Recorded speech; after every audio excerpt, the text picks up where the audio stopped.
जय हिंद दोस्तों, मेरा नाम है नीरज और आप देख रहे हैं हमारा YouTube channel Neeraj rock classes. और आज मैं आप लोगों की एक बहुत बड़ी प्रॉब्लम सॉल्व करने वाला हूं। प्रॉब्लम यह है कि हमें थ्योरी के सब्जेक्ट्स जो वो याद नहीं होते हैं। आज मैं आपको नंबर वन टेक्निक बताऊंगा, आपको सिर्फ सीए कोर्स की नहीं, वर्ल्ड की नंबर वन टेक्निक बताने वाला हूं, जिससे आप लोग जो है थ्योरी के सब्जेक्ट्स को याद कर सकते हैं, रिकॉल कर सकते हैं, लंबे समय तक जो है आप उसको अपने दिमाग में रख सकते हैं। राइट, आप चाहे किसी भी कोर्स के स्टूडेंट हो, आप चाहे सीए कर रहे हैं, एसीसीए कर रहे हैं, सीएमए कर रहे हैं, सीएस कर रहे हैं, या फिर आप लोग जो है क्लास 11 12th में है, अगर थ्योरी सब्जेक्ट्स आपकी प्रॉब्लम है तो ये वीडियो उसका एक सॉल्यूशन है। तो आपने वीडियो को एंड तक देखना, वीडियो को लाइक कर देना है। लाइक तक रखते हैं हम लोग 500 लाइक्स का। और साथ साथ में आपने कमेंट बॉक्स में जो है वो कमेंट करना है। छोटा सा आपको जो है होमवर्क दे रहा हूं, इसका बहुत इंपॉर्टेंट रोल है, इसको जरूर कंप्लीट कीजिएगा। कमेंट बॉक्स में आपने कमेंट करना है, थोड़ा बड़ा कमेंट है, थ्योरी इज माय पावर, बस इतना कमेंट करिए, theory is my power. And don't worry at all, मैं आपको मैनिफेस्टेशन की दुनिया में नहीं ले जाने वाला, बट होमवर्क आपके लिए बहुत ज्यादा जरूरी है। वीडियो को 1 मिनट के लिए पॉज करके लिख दीजिए theory is my power. Right, अब चलिए जरा मैं आपको दिखाता हूं कि आप लोग जो है वो पढ़ाई कैसे करते हैं और कहां पे जो है प्रॉब्लम है।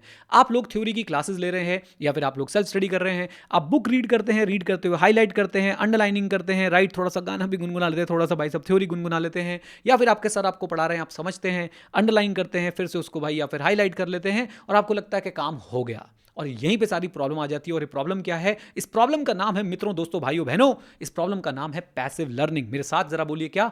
Passive learning. यानी कि आपका माइंड जो है वो एक्टिवली इन्वॉल्व नहीं है, आप अपने माइंड को जो है कुछ भी स्ट्रेस नहीं दे रहे हो, आप अपने माइंड को बिल्कुल भी यूज नहीं कर रहे हो और वो डल पे डल होता जा रहा है। आपने बस सुना, हाईलाइट किया, अंडरलाइन किया, रीड कर लिया, आपको लगा अच्छा जी बहुत बढ़िया हो गया। नहीं, ये बहुत बढ़िया नहीं हुआ। आपको अभी हो सकता है अंडरस्टैंडिंग भी कंप्लीट ना हो, और अंडरस्टैंडिंग के साथ साथ आई एम श्योर कि आपको याद तो रहेगा ही नहीं। राइट, अब मैं आपको बताता हूं कि इसका उल्टा क्या है जो आप लोगों को करना है। और फिर से एक बार बोलूंगा, ये वीडियो सबके साथ शेयर जरूर कर दीजिएगा, जो भी आपके फ्रेंड्स हैं जिनको थ्योरी में प्रॉब्लम आती है। अगर आप पेरेंट्स हैं, मतलब आप अपने बच्चों के साथ भी इस वीडियो को जो शेयर कर सकते हैं। हाँ, आप लोग बोल रहे होगे कि आपकी वीडियो पेरेंट्स भी देखते हैं, कि हाँ जी बिल्कुल देखते हैं, बहुत बड़े बड़े लोग देखते हैं भाई हमारी वीडियो, तो अपने बच्चों के साथ शेयर कर दीजिएगा, जरूर उनको हेल्प मिलेगी। नाउ, अब ये पैसिव लर्निंग का तोड़ क्या है? इस पैसिव लर्निंग का तोड़ है एक्टिव रिकॉल। मेरे साथ एक बार बोलिए, क्या? Active recall. एक बार बोलना पड़ेगा, एक्टिव रिकॉल। राइट, अभी एक्टिव रिकॉल क्या होता है मैं आप लोगों को बताने की कोशिश करता हूं। देखिए, एक्टिव रिकॉल में आपको एक बात समझनी पड़ेगी। सबसे पहले भाई आपको अंडरस्टैंडिंग तो होनी चाहिए।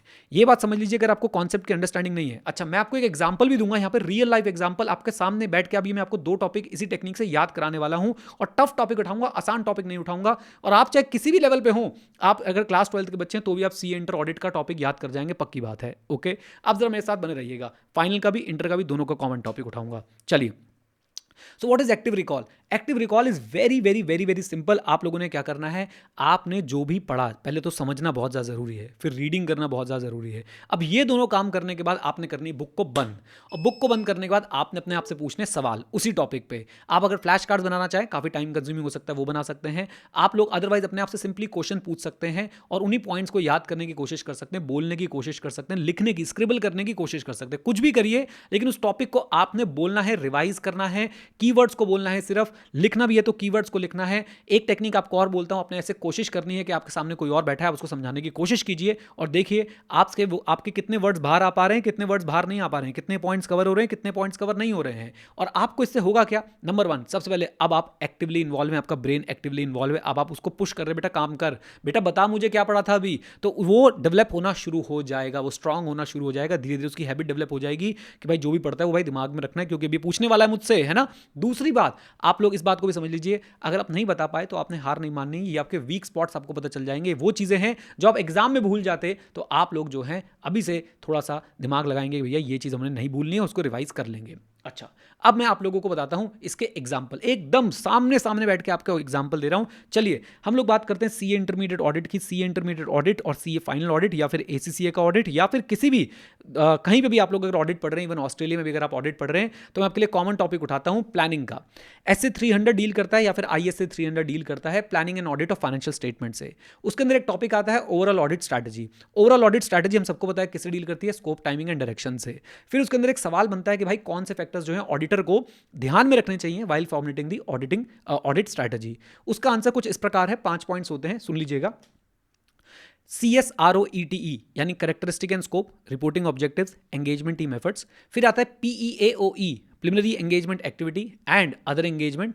एंड फाइनली हमारे पास एक और पॉइंट आता है, वो कौन सा होता था, जल्दी बता दो, NET of resources, nature, extent and timing of resources. ये 5 पॉइंट आते हैं। अब अगर मैं ये टॉपिक उठा लूँगा, बच्चे बोलेंगे हैं ये तो बहुत आसान है। नहीं, मैं आपके लिए टफ टॉपिक उठाने वाला हूँ। क्यों? क्योंकि ICAI, institute of chartered accountants of India, आपसे ये क्वेश्चन ही पूछ सकता है कि बेटा ये बता CS के अंदर यानी कैरेक्टरिस्टिक एंड स्कोप के अंदर कौन से पॉइंट्स आते हैं। वो आपसे ये भी पूछ सकता है कि रिपोर्टिंग ऑब्जेक्टिव के अंदर बता कौन से पॉइंट आते हैं। मैं आपको उसके लिए भी तैयार कर दूंगा। आइए मैं आपको दिखाता हूं कैसे। जैसे कैरेक्टरिस्टिक एंड स्कोप के अंदर 4 पॉइंट आते हैं। 4, पहला टारगेट माइंड में सेट कर लो 4। अब माइंड से जब आप अभी कर रहे होंगे ना अपनी एक्टिव रिकॉल, मैं आपको करके दिखाऊंगा एज अ स्टूडेंट मैं एक्टिव रिकॉल कैसे करता। कैरेक्टरिस्टिक एंड स्कोप में 4 पॉइंट आते हैं। सबसे पहला पॉइंट आता है applicable financial reporting framework check कर लो। दूसरा पॉइंट आता है कि भाई ये जो आप जिसका ऑडिट कर रहे हैं उसका बिजनेस क्या है। तीसरा पॉइंट आता है आप जिसका ऑडिट कर रहे हैं उसकी इंडस्ट्री क्या है। और चौथा पॉइंट आता है कि भाई पिछले ऑडिट में जो ऑडिट एविडेंस ऑब्टेन हुए थे उसका क्या आप यूज करने वाले हैं, उसका क्या इंपैक्ट आने वाला है आज के ऑडिट के स्कोप पे। 4 पॉइंट। अब मैं सिर्फ पॉइंट्स बोलूंगा, सिर्फ कीवर्ड्स बोलूंगा। Number 1 applicable financial reporting framework, number 2 business, number 3 industry and number 4 previous audit evidence. अच्छा, अब एक्टिव रिकॉल बच्चा इसको कैसे करेगा? 2 मिनट के लिए मान लेता हूं मैंने आपको एक कॉन्सेप्ट समझा दिया। देखिए मैंने समझाया नहीं है क्योंकि इस वीडियो में समझाने का काम नहीं, मैं आपको ये बता रहा हूं कि याद कैसे करना है। मैं उम्मीद करता हूं कि आपने कॉन्सेप्ट समझा हुआ है। 2 मिनट के लिए मान लीजिए आपने कॉन्सेप्ट समझ लिया। अब आपने क्या करना है? अब आपने बुक बंद करनी है, वीडियो को पॉज करना है और अब आपने बोलना है। मैं अगर स्टूडेंट होता और मैं ये कॉन्सेप्ट अभी पढ़ रहा होता तो मैं क्या करता? मैं ये 4 बातें बोल के देखता। सबसे पहले एप्लीकेबल फाइनेंशियल रिपोर्टिंग फ्रेमवर्क, दूसरा था बिजनेस, तीसरा था इंडस्ट्री और चौथा था हमारे पास क्या? Previous year audit evidence. ठीक है, याद हो गया। वाह, लिख के देख लो। अच्छा, अभी आपके और भी डाउट है, मुझे पता है क्या डाउट है। सर थोड़ा टफ वाला कराओ तो जाने आपको, आप चैंपियन हो। इसके नीचे वाला पॉइंट किसी को याद नहीं होता। रिपोर्टिंग ऑब्जेक्टिव के अंदर भी बहुत सारे एग्जांपल्स होते हैं। रिपोर्टिंग ऑब्जेक्टिव मैं आपको बताता हूं, पहले तो डील करता है किससे? टाइमिंग से एंड नेचर ऑफ कम्युनिकेशन से। Timing and nature of communication से डील करता है। ऑडिट की टाइमिंग से, नेचर ऑफ कम्युनिकेशन से डील करता है। अब इसके अंदर और क्या क्या पॉइंट्स आते हैं मैं आपको बताता हूं। देखो, सबसे पहले आपको एंटिटी का टाइम टेबल लेना होता है। फिर उसके बाद अपने मैनेजमेंट से मैनेजमेंट से मीटिंग करनी होती है। मीटिंग में आप लोग डिस्कस करते हैं स्कोप क्या होगा ऑडिट का, राइट। फिर उसके बाद आप लोग क्या करते हैं? फिर उसके बाद मैनेजमेंट से मीटिंग के बाद मैनेजमेंट से डिस्कशन करते हैं। पहले तो एक पैटर्न बनाते हुए चलो। पैटर्न क्या बन रहा है? एंटिटी का टाइम टेबल लिया, मैनेजमेंट से मीटिंग करी, मैनेजमेंट से डिस्कशन किया। बहुत बढ़िया, 3 बातें तो हमारी यहाँ पे निपट गई।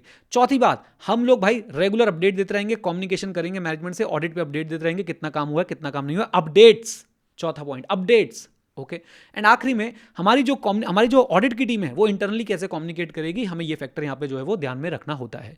कितने पॉइंट्स हो गए हमारे पास? सबसे पहले भूमिका में क्या बोलोगे? देखो भाई, जो रिपोर्टिंग ऑब्जेक्टिव वो डील करता है timing and nature of communication से। ठीक है, timing and nature of communication. अभी एक्टिव रिकॉल नहीं, अभी तो मैं आपको समझा रहा हूँ, मतलब आपको याद करवा रहा हूँ। फिर हम लोग एक्टिव रिकॉल करके देखेंगे सारे लोग साथ में बैठ के कि हम लोग एक्टिवली इसको रिकॉल कर पा रहे हैं कि नहीं। Okay, so timing and nature of communication से डील करता है। नंबर 1 एंटिटी का टाइम टेबल जानना चाहूंगा। नंबर 2 उसके बाद क्या चाहूंगा? मैं मैनेजमेंट से मीटिंग करूंगा मैनेजमेंट से मीटिंग करके मैं स्कोप डिस्कस कर लूंगा, टाइमिंग डिस्कस कर लूंगा। फिर उसके बाद मैं मैनेजमेंट से डिस्कशन करूंगा कि मैं किस तरह की रिपोर्ट दूंगा, type and timing of report जाती है उसके अंदर कि भाई मैं किस तरह की आपको रिपोर्ट दूंगा, उस रिपोर्ट की टाइमिंग क्या रहेगी।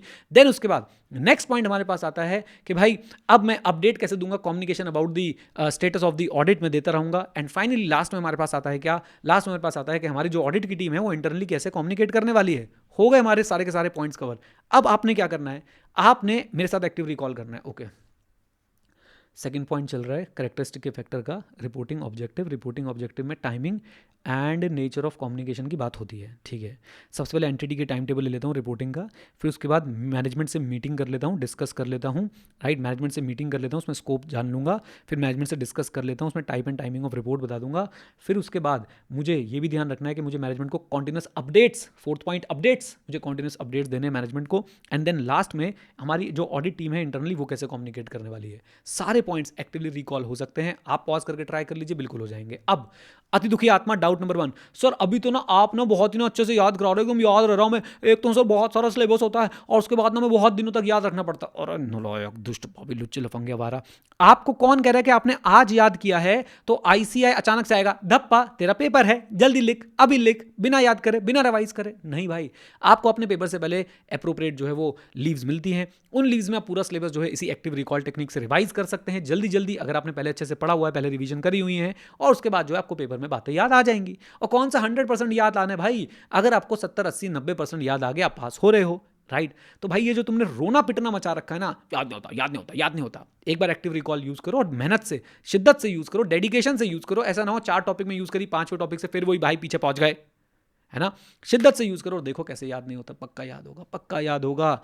एग्जाम्पल के साथ बताया, टफ टॉपिक उठा के बताया, चाहता तो आसान टॉपिक उठा सकता था, एडवांटेजेस ऑफ प्लानिंग, राइट, खुश कर सकता था, जानबूझ के टफ टॉपिक उठाया। वो जो बच्चे छोड़ के जाते हैं, वो जो एग्जाम में आता है, वो जो बच्चे छोड़ के जाते हैं एग्जाम में आता है, फिर बच्चे फेल होते हैं। लेकिन आप नहीं होंगे, क्योंकि आप मेरे साथ कर रहे हैं एक्टिव रिकॉल। हाँ चलिए, okay, with this note guys, thank you very much, stay connected, stay है, जय हिंद। और हाँ, मैं तो सीखते रहेंगे, क्योंकि सीखना शुरू तो जीतना शुरू। Bye bye, take care, God bless you.